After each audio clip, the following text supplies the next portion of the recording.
Hello my crafty friends, this is Terry from The Craft Curator. I live in Gingin, which is about 90 kilometres north of Perth, and we live on a 5-acre property with my husband Glenn and our 2 dogs Bear and Ruby. This week was quite busy.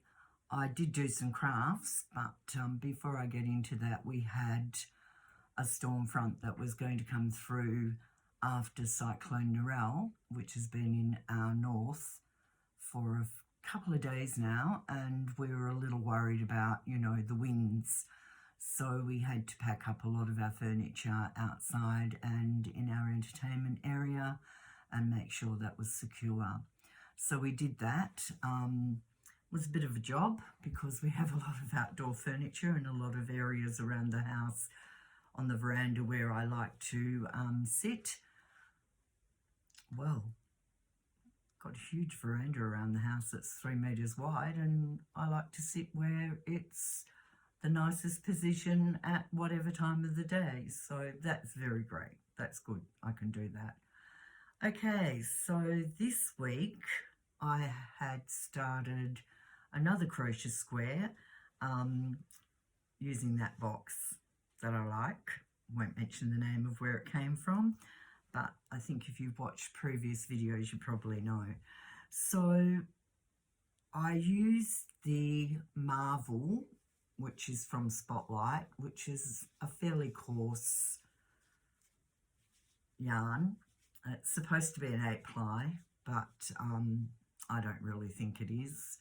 And then around that, I put a Christmas sparkle, which is available at Spotlight in Christmas or around Christmas time. And I made a bit of a mistake because I ended up doing a treble crochet instead of a double crochet. So I'm not sure how you would exactly describe that, but I thought maybe if I'd done the right crochet, these would not be as long. But I'm not unhappy. I'll actually show you one that I've steamed so that you can actually see. It's quite open. I think if it had a white backing behind it, it would make a really nice tote bag. So if it had a white lining, that would show it up beautifully. And I think that would make a really nice tote bag.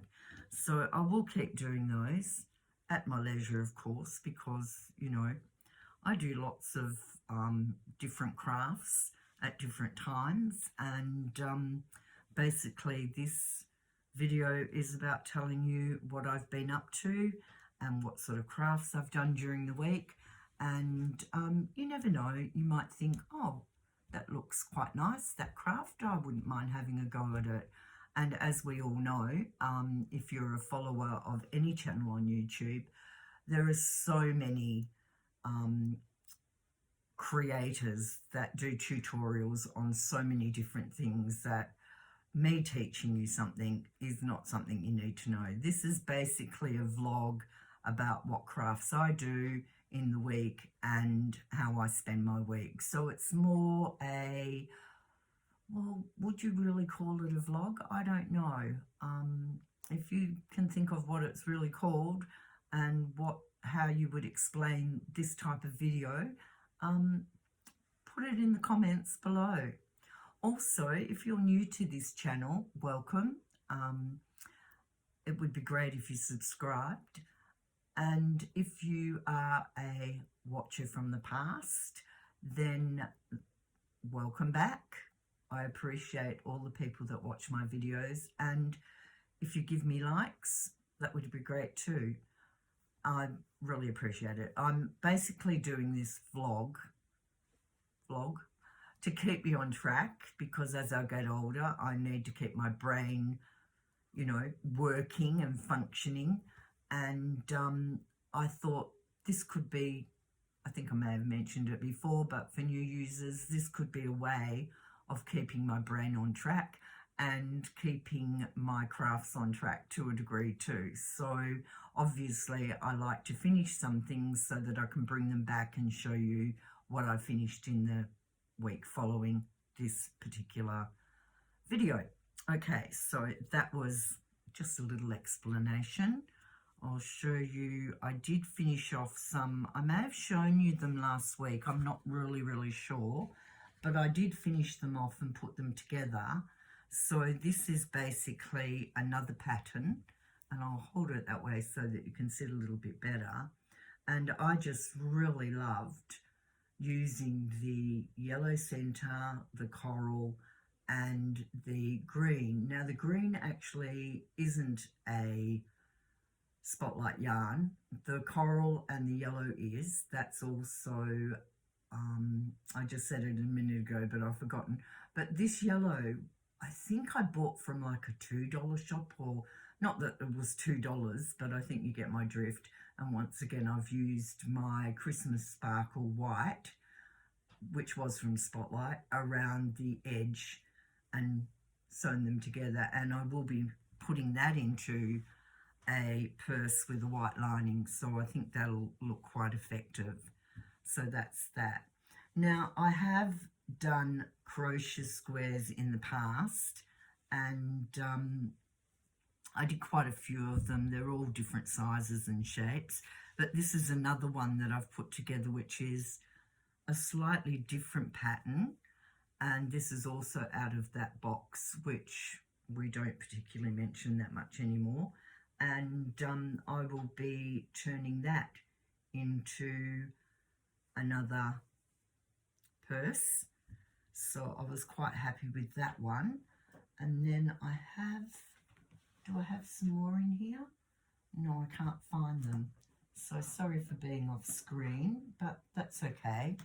You've seen one crochet, you've seen them all. I think I may have mentioned perhaps in the last video that I had been doing a vest out of wool alpaca that I had spun and some tapestry wool. So I did do it, and I did it in a crochet as you go. So you actually start off, and you can see where it joins there. You actually start off, you get to this brown square, which is my alpaca that I spun, and then you start joining it to the next one. So you're basically going along like that. I can't fully explain how it's done, but I know there's somebody that has a tutorial on YouTube on how to do it. So basically it's done with tapestry yarn apart from the brown, which is alpaca that I spun. So this is called, it's ECRU, ECU. I think that's how you pronounce it, and that's what the cream is. And then the single different colours are actually the smaller tapestry skeins. These normally come in a much larger tapestry skein, and I thought what better way to use it up. So I actually will be turning that into some kind of bag or satchel or something. I've got a couple of handles which may look really nice, so watch this space to see how that ends up. Then what else did I start? I started knitting. I started knitting a pattern, which if I can find my iPad, which I can't, but I may be able to show it to you. It's from Gain Studios. Hang on, I'll look it up on my phone so I can pronounce it properly. Okay, where was it? I found it on Pinterest. I just went to the post office app. No, Pinterest, Terry, not the post office app. So we'll go to Pinterest, and of course it came up with a survey. I don't want to do a survey. I want to look at, okay, the patterns that I had downloaded. It's from Drops Studio, so I found this on Pinterest. It's from Drops Design, www.garnstudio.com. I'm just going to make it larger. I don't know whether it's going to, how well it's going to come up showing screen to screen, but that basically is it. So basically it's a bit like a Bolero that's cropped, because when I wear my culotte jumpsuits, I like to have a cropped jumper with them. I don't like a lot of weight around my hip area. So that's what I'm starting to knit at the moment. So basically I am using this beautiful, squishy, very, very soft olive green. And you'd be surprised to know I actually bought that from Red Dot. Now, if you're watching from another country, Red Dot, Reject Shop, which I may mention in other videos, are basically in Australia. I think they're sort of equivalent to Dollarama in Canada and Dollar Shop. I can't remember in America. Anyway, so they're normally not the most expensive places to shop for plastics and goods like that. Of course, it all comes from China, as does everything from our Kmart, Target, Big W. If it doesn't come from China, it comes from India or Pakistan or wherever. Nothing's manufactured in Australia anymore, which is a bit of a shame. But needless to say, it is beautiful. And I've already cast on and knitted a couple of rows. I'm using my Chikachu. No, they're not called that. Haya. I like to use the interchangeable needles. I'm using the Haya bamboo needle in size US 6, but Europe and Australia 4mm. And I have them on a rather large or long, I wouldn't call it a thread, but anyway, you get my drift, so that I can do this 140 stitches on the back. It was going to be quite large had I done it in the extra large size, so I'm just doing it in the extra large size, and I'll just do it from camera to camera. Even for the extra large size, it looks quite big. But if you noticed in the actual photo that I put up, it was, you know, quite a flowy, sort of wide bolero with long sleeves anyway. So that's that. So we'll see how far we get with that. Now also I am going to start doing a couple of bunny eggs, because I have 2 grandchildren that don't have chocolate because they're too young. One of them could probably have a couple of little tiny eggs, but you wouldn't want to give them a big egg like you do the older grandchildren. Did I happen to mention I actually have 15 grandchildren? Gosh, luckily once they get past 18 and they get their 18th and their 21st birthday money, Nana and Poppy have to financially stop doing birthdays, Christmas and Easter. So that's understandable when you have so many. At the moment, I have 1, 2, 3, 4, 3, 5. So I'm down to 10 grandchildren that get Easter gifts, and 4 of them are like 2 are interstate and 2 are in Germany, so I give them money because there's no way I could send eggs to them. Okie doke. So next we're on to what else I was doing in this past week, and I showed you what the squares were with the paper backings on them, which were like an English paper piecing but with squares, not with hexagons. So basically I took all the paper out of the back, I put them onto batting. Unfortunately, the first batting I started with was quite thick and it was tough to get through, really tough to get through, and I thought, no, it's too thick. But luckily, I'd forgotten about this bag of batting that I actually had that was a lot thinner. So I started using that, put it on the back, and it was just a dream to get through. So that's what I was doing this week to try and get through these particular squares that have, well, it's not all of the squares have Annalisa's 3-year-old frock or dress. Frock, that's a really old term, isn't it? That virtually comes from my grandparents used to call them frocks, not dresses. How did that get there? Okay, so yes, so you can see the larger squares have larger bits of Annalisa's material in. And yeah, so I was going to make a large quilt for her, but I get bored very quickly, and because I stop and start things, they get put away, and I now have what I put together for her quilt with other bits of her material in a secret place, because it was supposed to be a safety place, but now it's a secret place because I can't find it. That's okay. I'm using what I've got. Okay, on to the next thing. So for many years, I have been doing on and off Sashiko. Now, Sashiko is actually a Japanese style of embroidery, and from what I can remember, it was originally used to patch their clothing. Now, in Japan, the lower echelon of people were only allowed to wear navy blue. They weren't allowed to have any colourful dyes or rich dyes or anything like that. So there was a lot of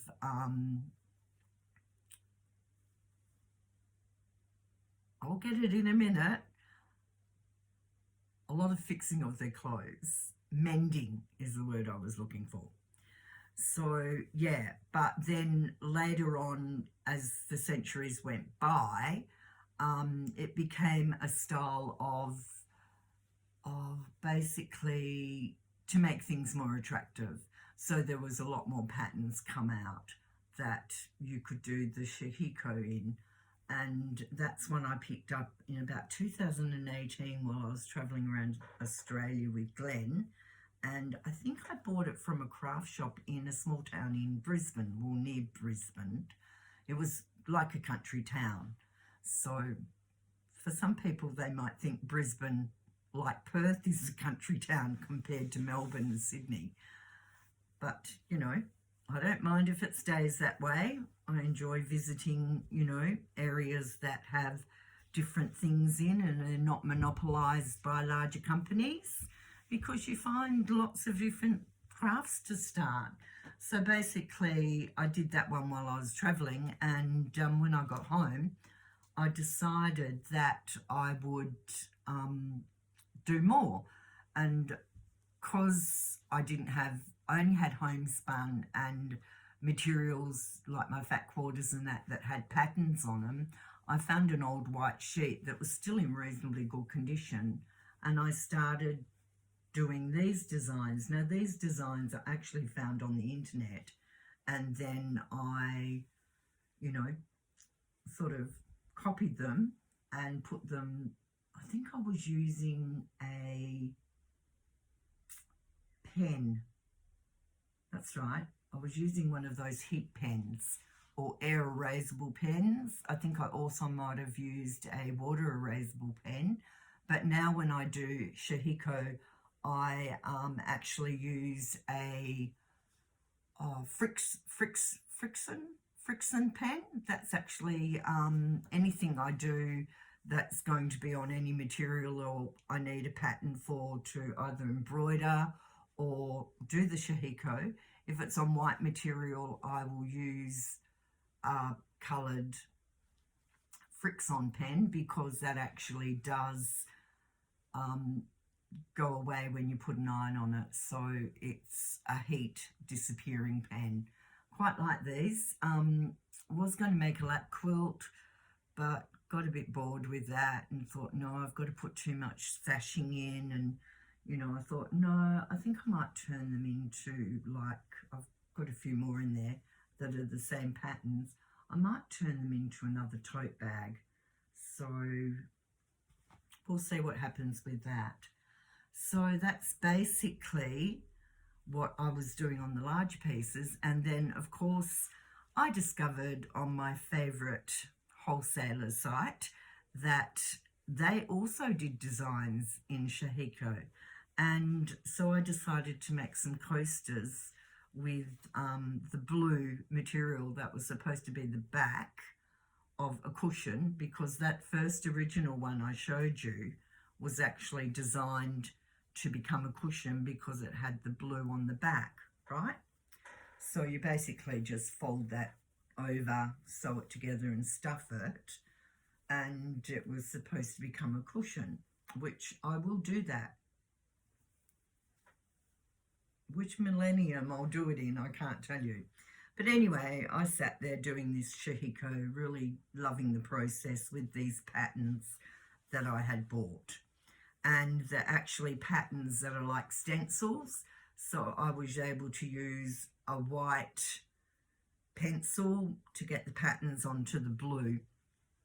And hence, these are just some of the little patterns. And I thought I'd turn them into coasters.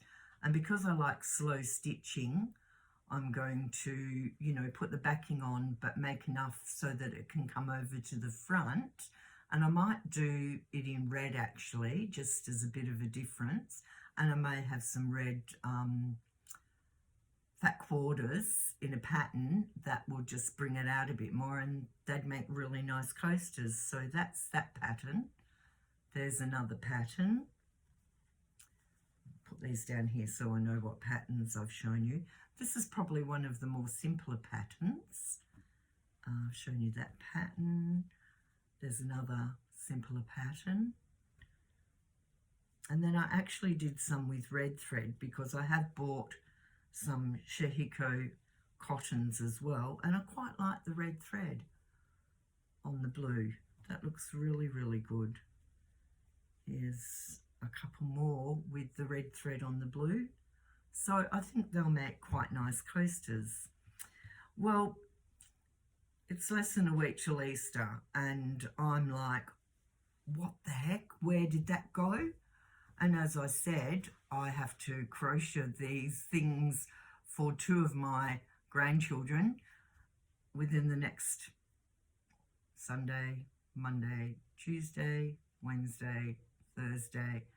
Easter's Good Friday, and I don't know when we're actually going to. We're meeting at my daughter's house, because the 2 that are left in WA, one lives in Darch, which is about 45 minutes from us, and Tiffany, so the eldest Alyssa with her family live in Darch. Like I said, it's about 45 minutes from us.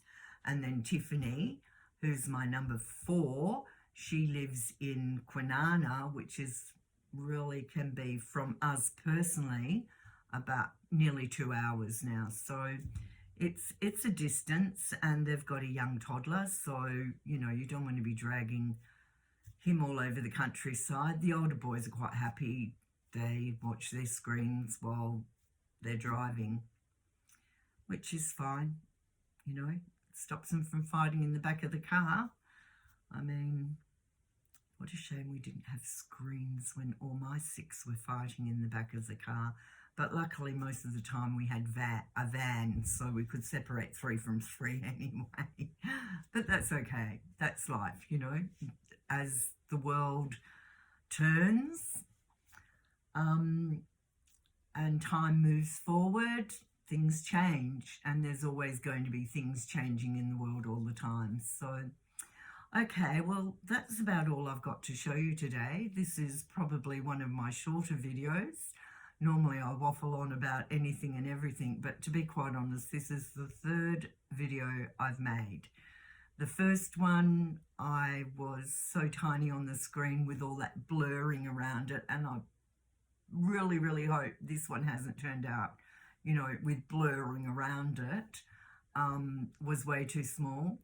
And then the next one I made, there was still blurring around it in my editing app. And then I found out, because I actually have like, I don't throw out TVs. That's why there's a TV in every room. I don't throw out old telephones or iPads or whatever. So I have an extra iPad, an older one. Well, I've actually got three. I've got my original iPad that I use as a digital calendar with everything in it on the wall in the kitchen. Obviously, I have to have a normal calendar for Glenn because he's not computer tech, nothing. And then I have one that I use in my yarn room, which now has more than just yarn. It has lots of other things in, and well, all to do with, you know, quieter work, not where the sewing machine is, and larger work. And I have, what I'm recording on at the moment is my older iPhone 10 that I gave to Glenn when I got the iPhone 14, but we ended up having to go back and get him one of those simple flip phones, so that's fine. I can use this for this, but I hadn't worked out what I needed to record on, so the screen would be, I think they call it ratio aspect. Well, I have now, I hope. So basically, when I edit this should be a full screen, whether it's on television or whatever. I'm hoping that using portrait is going to be the right way to do a vlog or record a video. And so we'll see how we go. So as I always say, let the sun shine from your heart.